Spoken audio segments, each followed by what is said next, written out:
दोस्तों, हमारी आज की कहानी एक ऐसे गांव की है जहां इंसान नहीं पिशाच रहते थे।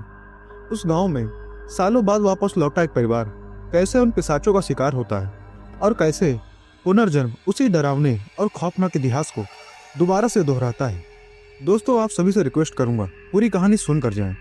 और अगर आप भूत प्रेत से जुड़ी डरावनी और रहस्यमयी कहानियां सुनना पसंद करते हैं और हमारे इस चैनल पर नए हैं तो आप चैनल को सब्सक्राइब जरूर कर लें और बेल आइकन प्रेस कर लें।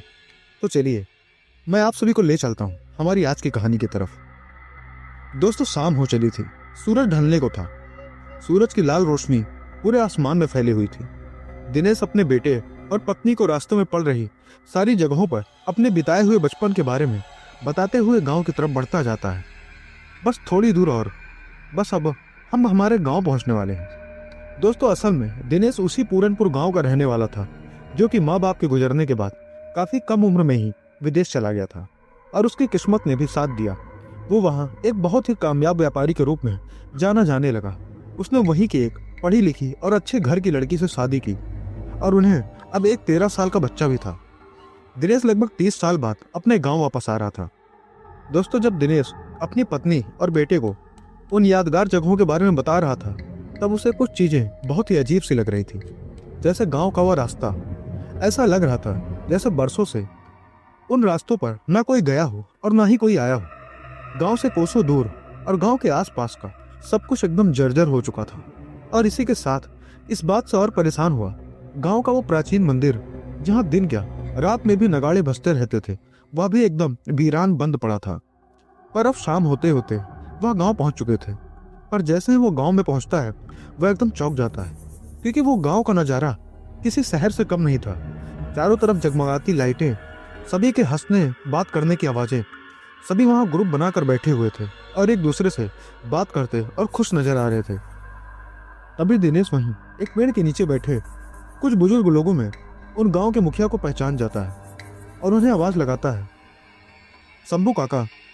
दोस्तों, उसकी आवाज के साथ वहां मौजूद हर इंसान एकदम शांत होकर बस दिनेश, उसकी पत्नी और बेटे को घूरने लग जाते हैं। उनका घूरना ऐसा था मानो किसी जंगली जानवर के सामने खुद शिकार चलकर आ गया। तभी उस गांव का मुखिया शंभू से बोलता है, कौन हो बेटा, मैंने तुम्हें पहचाना नहीं। तभी दिनेश उन्हें अपने माता पिता का परिचय देकर बोलता है कि मैं उन्हीं का बेटा हूँ। तब मुखिया दिखावटी अंदाज में बोलता है, अच्छा हाँ, याद आया, आओ घर चलो, मैं तुम लोगों के ठहरने की व्यवस्था करता हूँ। पर दिनेश पहले अपने घर को देखना चाहता था जहाँ उसका बचपन बीता था। उसकी यह बात सुनकर उस मुखिया का रवैया बदल गया और वह बोला, इतनी भी क्या जल्दी है जाने की, जरा हमें दावत की तैयारी तो कर लेने दो। उसकी आवाज में एक हैवानियत झलक रही थी जो कि दिनेश की पत्नी को महसूस हो रही थी। दिनेश का बच्चा भी जब से गांव आया था बस न जाने किस बात से पर डरा हुआ था। दिनेश शंभू काका की बात को टाल देता है कि काका, आप हमारे रुकने की व्यवस्था करें, तब तक मैं अपनी पत्नी और बेटे को हमारा घर दिखा कर लाता हूँ। दिनेश जैसे ही गांव के उस हिस्से को छोड़कर पीछे की तरफ जाता है, उसे ऐसा लगता है जैसे कि वो अलग ही दुनिया में आ गया हो। अब वहां का जो मंजर था वह उसे आते वक्त के रास्ते और बाकी जगहों की याद दिलाने लगा था। अब दिनेश का भी माथा ठनक उठा था कि कुछ तो गड़बड़ है यहाँ। दिनेश की पत्नी ही बोलती है कि ये सब लोग मुझे कुछ सामान नहीं लग रहे, इनकी हरकतें बिल्कुल भी इंसानों जैसी नहीं। तभी पीछे से एक आवाज उनके कानों में गूंज उठती है, सही कहा, हम इंसान नहीं हैं। और हम ही क्या, यहाँ कोसों दूर दूर तक इंसान नहीं बचा है। कोई है तो बस हम, रक्त पिशाच। और अब तुम तीनों भी हमारे जैसे ही बनकर रह जाओगे, इंसानों का खून चूसने वाले पिशाच। इतना कहकर वो एक दिल को दहला देने वाली हंसी के साथ ही एक खूंखार और बहुत ही भद्दा दिखने वाले पिशाच में बदल जाता है। उसके इस रूप को देखकर दिनेश की पत्नी और बच्चे की चीख निकल जाती है और वह तीनों डर से थरथर कांप रहे थे। तभी दिनेश थोड़ी हिम्मत जुटा ही पाया था कि बाकी के सारे पिशाच जो अब तक इंसानों के भेष में थे, सभी अपने असली रूप में आकर उनके सामने खड़े हो गए थे। अब दिनेश को लग रहा था कि उसके गांव वापस जाने की गलती उसके साथ साथ आज उसके परिवार का भी अंत कर देगी। पर वह एक बार फिर हिम्मत करता है और अपनी पत्नी और बच्चे को लेकर अपने घर में घुस जाता है और दरवाजा अंदर से लगा लेता है। पर दोस्तों, दिनेश का घर पहले से ही बहुत ज्यादा पुराना और जर्जर हो चुका था। वह बहुत देर तक उनकी रक्षा उन खून के प्यासे पिशाचों से नहीं कर सकता था। उसे लग रहा था कि जल्द ही ये सारे मिलकर घर का दरवाजा तोड़ देंगे, पर ऐसा नहीं हुआ। उन पिशाचों की तो अलग ही मनसा थी।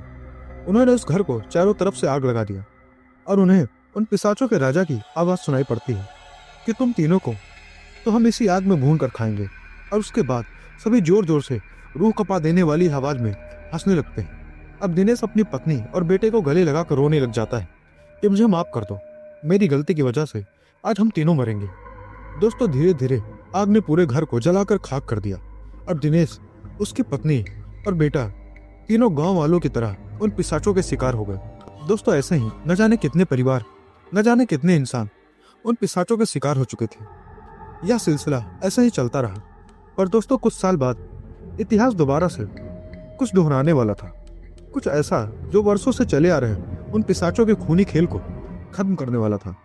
पूरनपुर से कई कोसों दूर एक कहानी लिखी जानी शुरू हो गई थी। 24 साल बाद। उठो भी, अब तुम सुबह कितनी देर तक सोते हो? कॉलेज नहीं जाना? आज तो तुम्हारा सेमिनार है। माँ आदित्य को जगाते हुए बोलती है। आदित्य उठता है और घड़ी में 8 बजे हैं। यह देखकर परेशान हो जाता है कि अरे, आज तो कुछ ज्यादा ही देर तक सो गया। वह जल्दी से उठकर तैयार होता है और नाश्ता करके कॉलेज के लिए निकल जाता है। आदित्य पुरातत्व संबंधी विषयों पर पढ़ाई कर रहा था, इसलिए उन्हें टीम बनाकर प्राचीन और ऐतिहासिक जगहों पर ले जाया जाता था। आदित्य के ग्रुप में 4 लोग थे, सुदेश, सिमरन, मीरा और आदित्य। ये चारों ही बहुत अच्छे दोस्त थे। ये चार एक दूसरे के लिए कुछ भी करने को हमेशा तैयार रहते थे। आज की क्लास का जो विषय था वो पुरानी मान्यताओं, पूजा पाठ पर आधारित था। सोमेश, जो कि उन सभी के पुरातत्व का अध्यापक था, वो बताना शुरू करता है कि पुराने समय में कुछ लोग भगवान और शैतान दोनों की पूजा सिर्फ इस मनसा से करते थे कि उन्हें वो शक्तियाँ दुनिया के सारे ऐसो आराम दिला सके। और ऐसी एक जगह के बारे में मैंने सुना है जिसका नाम है पूरनपुर गांव। सोमेश सर ने इतना कहा ही था कि आदित्य को न जाने क्या हुआ। उसे कुछ धुंधले दृश्य दिखने लग जाते हैं कि एक घर धू धू करके जल रहा है। उसके अंदर कोई 3 लोग जल रहे हैं और कई सारे लोगों की एक साथ जोर जोर से हंसने की आवाज आ रही है। अब वह कसकर अपने सर को हिलाता है और दोबारा से सब कुछ सामान्य हो जाता है। पर आदित्य समझ नहीं पा रहा था कि उसे अभी जो हुआ वह क्या था। उसे ऐसा पहले कभी नहीं हुआ था। ग्रुप के बाकी सदस्यों ने और सोमेश सर ने भी यह नोटिस किया और आदित्य से पूछा, तुम ठीक हो? आदित्य हाँ में गला हिलाकर बात को टाल देता है। अब सोमेश सर आगे बोलते हैं कि हम कल पूरनपुर के लिए निकलेंगे, तुम चारों अपनी अपनी पैकिंग और तैयारी कर लो। पर आदित्य को यह पूरनपुर नाम सुनते ही न जाने क्या हो जाता था। उसे कुछ समझ नहीं आ रहा था। खैर, वो यह सब इग्नोर करता है और जाने की तैयारी में लग जाता है। अगली सुबह सभी कॉलेज में ही इकट्ठा होते हैं और कॉलेज की वैन से पूरनपुर के लिए निकल जाते हैं। दोस्तों, सफर बहुत लंबा होने वाला था। सभी मस्ती करते हुए, गाने सुनते हुए सफर का मजा ले रहे थे। पर आदित्य उस वैन को ड्राइव कर रहा था और उसके मन में एक अलग सी कश्मकश चल रही थी। जैसे जैसे मंजिल करीब आ रही थी वैसे वैसे आदित्य की धड़कन न जाने क्यों बढ़ती जा रही थी। सब धीरे धीरे अब उस गांव पूरनपुर के रास्ते पर चल पड़ते हैं। अब आदित्य के हाव भाव बदलने लग जाते हैं। वह जैसे जैसे ही उस मंदिर के पास पहुंचता है जो कि गांव के बाहर थी, वह एकदम से वैन रोक देता है और एकदम हैरान होकर उसे देखने लग जाता है। सभी वैन से उतरते हैं और उस मंदिर की फोटो खींचने में लग जाते हैं। पर आदित्य अलग ही धुन में था। वह बस खड़ा होकर एकटक उस मंदिर को देखते जा रहा था। उसे दोबारा से वो सारे धुंधले दृश्य दिखने शुरू हो जाते हैं। पर इस बार उसे उस दृश्य में जलते उन 3 लोगों की तकलीफ वह खुद महसूस कर पा रहा था और दर्द से चिल्लाने लग जाता है। बाकी के सभी साथी उसके पास भाग कर आते हैं। सोमेश, जो कि उन चारों का अध्यापक था, वो आदित्य को जोर से आवाज लगाता है और आदित्य अपने उस ख्याल से बाहर आता है। वो भागकर जल्दी से वैन में बैठ जाता है और बाकी के सभी लोग उसके पीछे पीछे जाकर वैन में बैठ जाते हैं। सभी आदित्य के इस बदलते व्यवहार से चिंता में पड़ गए थे। आदित्य दोबारा से वैन स्टार्ट करके गांव की तरफ चल पड़ता है। पर जैसे जैसे गांव की तरफ बढ़ता, उसे ऐसा लगता है कि जैसे पहले भी उसे किसी ने इसी तरह कार में चलते चलते उन जगहों के बारे में बताया और दिखाया था। तभी सोमेश बोलने ही वाला था कि इस मंदिर के पास एक बड़ा सा, उसने बात पूरी भी नहीं की थी कि आदित्य बोल पड़ा, हाँ, इसके पास एक बड़ा सा तालाब है, थोड़ा आगे चलते हैं, वह तालाब आ जाएगा।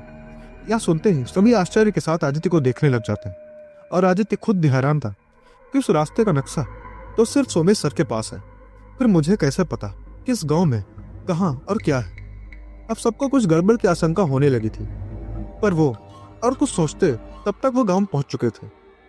अब वह चारों और अध्यापक सोमेश भी उस गांव के नज़ारे को देखकर सन्न रह गए, क्योंकि जिस गांव से दूर दूर तक का रास्ता इतना जर्जर और मनहूसियत से भरे सन्नाटे से भरा हुआ है, वह गांव इतना आकर्षक कैसे हो सकता है। उस गांव में पहुंचकर उन्हें ऐसा लग रहा था कि वह रास्ता जिससे होकर वह गांव तक आए हैं वो किसी और दुनिया का था, और यह गांव किसी और दुनिया में है। वहां सभी ग्रुप में बैठे बात करते देखे, तभी सोमेश आवाज लगाता है कि इस गांव का मुखिया कौन है। हम शहर के एक कॉलेज से प्राचीन और ऐतिहासिक मान्यताओं पर स्टडी करने के लिए आए हैं। वहां मौजूद वो सारे इंसान अपनी नाक से किसी जानवर की तरह कुछ सूंघ रहे हो ऐसा लगा। तभी सिमरन सिग्नल मिलते ही चीख पड़ती है कि चलो सिग्नल तो आया, अब मैं ऑनलाइन आकर सारी प्राचीन चीजों और रहस्यों को अपने सोशल मीडिया के दोस्तों को भी दिखाऊंगी। जैसे उस गांव के लोग सिमरन को ऐसा करते देखते हैं, तभी उनमें से बूढ़ा दिखने वाला आदमी उठता है और बोलता है, मैं हूं इस गांव का मुखिया, मेरा नाम शंभू है। इस नाम को सुनकर आदित्य को जाने क्या होता है, वह एकदम थरथराने लग जाता है। सभी उसकी हालत को देखकर परेशान हो जाते हैं, और सोमेश उस मुखिया से बोलता है कि आप हमारे रुकने आराम करने का कोई प्रबंध कर सकते हैं तो कर दे। मुखिया बहुत ज्यादा खुश होता है और बोलता है, क्यों नहीं, हम तो इंसानों के आने का ही इंतजार कर रहे थे, आओ मेरे पीछे। सभी उसके पीछे पीछे चल पड़ते हैं। उन सभी को उस मुखिया की बोली हुई वह बात समझ नहीं आ रही थी कि इंसानों का इंतजार कर रहे थे, इसका क्या मतलब है। उन सभी ने दोबारा से इस सब बातों को नजरअंदाज कर दिया, और शायद यही वो गलतियां थी जिसका खामियाजा उन्हें झेलना था। मुखिया उन पांचों को अपने घर ले जाता है। वह घर किसी महल से कम नहीं था। सारे मुखिया के उस घर को देखकर दंग रह जाते हैं, क्योंकि आधुनिक जमाने के कोई भी ऐसा आराम बाकी नहीं थे जो उस घर में उपलब्ध ना हो। जबकि उस गांव के आसपास और कोसों तक के माहौल को देखकर ऐसा हो पाना संभव नहीं था। पर आदित्य की हालत सुधरने तक तो उन्हें वहां रुकना ही था। मीरा और सिमरन दोनों को एक कमरा, और सोमेश, सुदेश और आदित्य को एक कमरा उस मुखिया के नौकर ने दिखाया और कहा कि आप सबको इसी कमरे में रहना है, और रात में गलती से भी किसी को इस हवेली से बाहर नहीं जाना है, बाहर बहुत खतरा है। अब उस नौकर की यह बात भी उन्हें बहुत अजीब लगी, पर उनके पास वहां रुकने के सिवा और कोई दूसरा रास्ता नहीं था। दोस्तों, आधी रात हो चली थी, पर मीरा को अजीब सी बेचैनी हो रही थी। वह उठती है और सिमरन से बोलती है कि मुझे नींद नहीं आ रही, हम बाहर नहीं जा सकते, पर चलो छत पर जाकर तो थोड़ी देर बैठ ही सकते हैं। सिमरन को भी वहां कुछ ठीक नहीं लग रहा था, तो उसने भी कहा, हाँ ठीक है, थोड़ा मन ठीक सा हो जाएगा, चलो खुली हवा खाकर आते हैं। वह दोनों छत पर चली आती हैं और रेलिंग से सारे गांव को देखने लगती हैं। पर दोस्तों, जिस ताजी हवा के लिए वह दोनों छत पर गई थी, वहां वैसा कुछ भी नहीं लग रहा था। उन्हें वहां भी अजीब सी घुटन, मानो जैसे वहां हवा तक आने से डर रही हो। तभी उन्हें थोड़ी दूर घरों पर कुछ बंदर की तरह छलांग लगाता दिखा। वह दोनों यह देख काफी डर चुकी थी, क्योंकि वह उन्हें थोड़ा साफ दिखने लगा था, और उसका आकार किसी इंसान की तरह था, पर उसका चेहरा किसी आदमखोर शैतान की तरह लग रहा था। वह दोनों इतना डर चुकी थी कि अपनी जगह से हिल तक भी नहीं पा रही थी। वो वहां से भागने की हिम्मत जुटा ही रही थी कि उन्होंने जो देखा, अब उनके होश उड़ चुके थे, क्योंकि वह शैतान घरों से कूदते हुए जमीन पर एक आदमी के सामने आकर खड़ा हो जाता, और वह आदमी कोई और नहीं, गांव का मुखिया था। वह दोनों इशारे में कुछ बातें करने लग जाते हैं। तभी मुखिया एकदम से छत की तरफ देखता है जहां मीरा और सिमरन खड़ी थी। देखते ही देखते मुखिया जोरों से एक खतरनाक आवाज में गुर्राता है और एक खूंखार पिशाच में बदल जाता है। अब यह देखकर तो मीरा और सिमरन का तो सारा खून सूख जाता है। अब वह दोनों पिशाच घरों पर कूदते फांदते सिमरन और मीरा के पीछे दौड़ते हैं। उन दोनों पिशाचों के गुर्राने की आवाज इतनी भयावह थी कि अब सोमेश, सुदेश और आदित्य भी उठ चुके थे, और आदित्य तो एकदम बौखलाया सा उठा, जैसे उसे पहले से पता हो कि अब क्या होने वाला है। सिमरन और मीरा भागकर उन तीनों के रूम में आती हैं और उन्होंने जो कुछ देखा बाकी के दोस्तों और सोमेश सर को सब कुछ बताती हैं। यह आप सुनते ही आदित्य बोलता है, यह मैं पहले भी देख चुका हूँ, पर कहाँ। यह बोल के वो अपने बालों को नोचने लग जाता है, पर अब इस सब का समय नहीं बचा था। सोमेश उन सबको जल्दी से जल्दी अपना सामान उठाकर वैन की तरफ भागने को बोलता है। वो जैसे ही अपने रूम का दरवाजा खोलते हैं तो सामने उन्हें वह मुखिया और उसका वो नौकर खड़ा मिलता है। तभी सोमेश हिम्मत करता है और उन्हें जोरदार धक्का मारता है, जिससे वो दोनों एक साथ सीढ़ियों से लड़खड़ाते हुए नीचे गिर जाते हैं, और सोमेश अपने विद्यार्थियों के साथ उस हवेली से निकलने में कामयाब हो जाता है। पर दोस्तों, उन पिशाचों के गांव से निकलना इतना आसान नहीं था। वो जैसे ही गांव के बीच पहुंचते हैं तभी वो देखते हैं कि गांव के बाहर चारों ओर से आग जल रही है। बाहर जाने का सारा रास्ता बंद हो चुका था। अब चारों तरफ उस जलती आग को देखकर आदित्य को फिर से वो सारे दृश्य दिखने लग जाते हैं, पर इस बार वह सारे दृश्य एकदम साफ दिख रहे थे और उसके पिछले जन्म में घटी वो सारी घटना अब उसे याद आ चुकी थी। वह जोर जोर से चिल्लाने और रोने लगता है कि फिर से नहीं, और यह बोलते बोलते वह बेहोश हो जाता है। अब आदित्य के बेहोश होते ही सोमेश की चिंता और बढ़ गई थी, और सोमेश इतनी जल्दी हार मारने वाला नहीं था। उसके ऊपर उसके विद्यार्थियों के जान की भी जिम्मेदारी थी, जिन्हें उसे सही सलामत वापस ले जाना था। सोमेश अपना बड़ा सा बैग जो उसने कंधे पर टांग रखा था उसे रास्ते पर जल रही उस आग के ऊपर फेंक देता है, और आदित्य को कंधे पर उठाकर वह पांचों उस बैग के सहारे उस आग को पार कर जाते हैं और वन में बैठकर तेजी से वहां से निकल जाते हैं। पर दोस्तों, उनकी किस्मत अब उनका साथ देने वाली नहीं थी, क्योंकि गाड़ी के चारों पहियों के टायर तक को उन पिशाचों ने नोच डाला था। उस गांव से बचकर जाने के सारे रास्ते अब बंद हो चुके थे। पर तभी आदित्य बड़बड़ाते हुए बोलता है कि मुझे उस मंदिर में ले चलो। सोमेश को भी ध्यान आता है कि थोड़ी ही दूर पर वह बंद पड़ा मंदिर है। अब सोमेश देर नहीं करता, वह रिम के सहारे ही उस वैन को दाएं बाएं भगाते हुए मंदिर तक पहुंचा देता है। सोमेश जैसे उस मंदिर का दरवाजा खोलता है, ऐसा लगता है मानो न जाने कौन सी शक्ति चारों तरफ फैल गई अचानक से। पर अब उन सब पांचों को राहत सी महसूस हो रही थी। अभी उनके जान में जान आई ही थी कि तभी वह देखते हैं कि मंदिर के दायरे से थोड़ी ही दूर उन पिशाचों की भीड़ लग चुकी थी। उनके भीड़ के बीच से एक बहुत ही बड़ा और विकराल पिशाच आगे आकर खड़ा हो जाता है और सोमेश को देखकर बोलता है कि कितने दिनों तक इस मंदिर के अंदर छुपे रहोगे, बाहर तो आना ही पड़ेगा। अंदर भूख से मरने से अच्छा है कि बाहर आ जाओ और हमारी भूख मिटाओ। और उसके इतना कहते ही सारे पिशाच एक साथ जोर जोर से हंसने लग जाते हैं। उनकी हंसी इतनी भयानक थी कि कोई भी कमजोर दिल वाला आदमी अपने प्राण छोड़ दे। पर सोमेश की हिम्मत देखकर उसके विद्यार्थी मीरा, सिमरन, सुदेश इन सबने भी हिम्मत कर रखी थी। आदित्य के साथ क्या हो रहा यह तो किसी को समझ नहीं आ रहा था। वो अब भी बेहोश पड़ा था और सोमेश को अभी भी बेहोशी की हालत में बोली गई आदित्य की वह बात समझ नहीं आ रही थी कि उसने इस हालत में भी यह क्यों बोला कि मुझे मंदिर में ले चलो। सोमेश और आदित्य के तीनों दोस्त मिलकर उस मंदिर में कुछ ढूंढने लगते हैं कि शायद यहाँ कुछ ऐसा मिल जाए जिससे हम इन पिशाचों का सामना कर सकें। आखिर क्यों आदित्य ने उसे यहाँ लाने को कहा। तभी आदित्य दर्द से तड़पने लग जाता है। सभी आदित्य के पास भागते हैं और उसे उठाने लग जाते हैं। पर तभी उन चारों ने कुछ ऐसा देखा जिसे देखकर उन्हें अपनी आंखों पर भरोसा नहीं हो रहा था। आदित्य की पीठ से तेज रोशनी बाहर आने लगी थी। ऐसा लग रहा था जैसे उसकी पीठ में आग लग गई हो, और देखते ही देखते आदित्य की शर्ट जलनी शुरू हो जाती है और अब उन्हें उसकी पीठ पर एक बड़ा सा ओम का निशान साफ दिखाई पड़ रहा था, जो कि इतना प्रकाशमान था कि उसकी तरफ सही से देखा भी नहीं जा रहा था। अब सोमेश को समझ आ गया था कि आखिर क्यों आदित्य ने उसे मंदिर में लाने को कहा। थोड़ी ही देर में आदित्य की आंख खुलती है और वह झट से उठकर खड़ा हो जाता है। अब सोमेश के मन में तो जैसे सवालों के तूफान उमड़ रहे थे। उसने आदित्य से पूछा कि पहले तो तुम मुझे यह बताओ कि तुम्हारे साथ यह सब चल क्या रहा।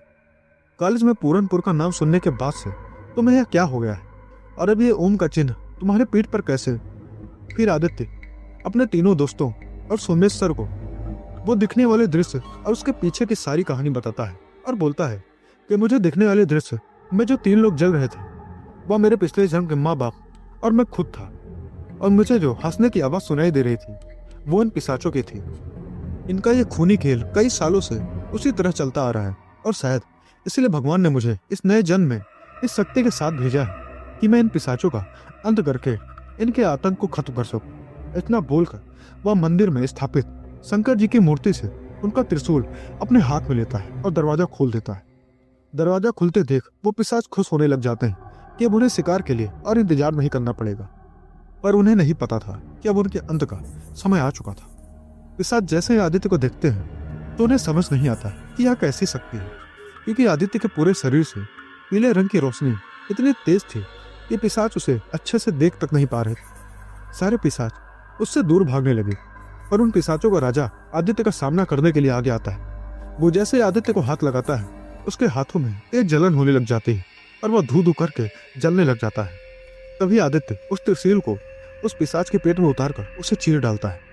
आदित्य की आंखों से बदले की आग और उस ओम की शक्ति के अंगारे बरस रहे थे। अब जैसे ही उन पिशाचों के राजा का अंत होता है तभी सारे पिशाच इधर उधर भागने लग जाते हैं। तब आदित्य एक जोरदार आवाज में गरज कर बोलता है कि आज मैं तुम में से एक को भी जिंदा नहीं छोड़ूंगा, ताकि मेरे परिवार की तरह किसी और परिवार का अंत ना हो, कोई और तुम जैसे पिशाचों का शिकार ना हो।